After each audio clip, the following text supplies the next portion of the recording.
الشيء الذي لا يصدق أن أدوية القلب مجتمعة في الزنجبيل، فقالوا الزنجبيل منعش للقلب،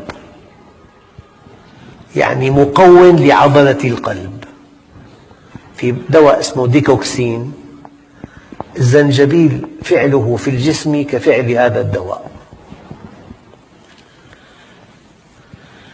والزنجبيل موسع للأوعية والشرايين. أي إنسان يصاب بأزمات، باحتشاء، بجلطات، يعطوه دواء موسع. الزنجبيل مضاد للجلطات. الجلطة تجتمع الكريات الحمراء مع بعضها فتشكل جلطة، فإذا دخلت إلى وعاء في الدماغ كان الشلل والسكتة الدماغية، في مكان العمى، في مكان فقد الذاكرة.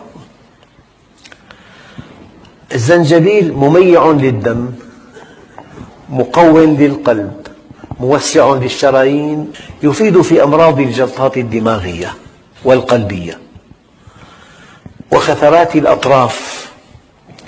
الزنجبيل يخفض ارتفاع ضغط الدم.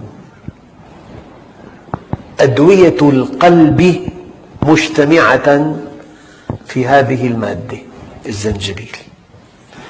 الزنجبيل خافض للكوليسترول، ثم إنه يؤثر تأثيراً إيجابياً في الشفاء من التهاب المفاصل، فهذا من عجائب خلق الله عز وجل.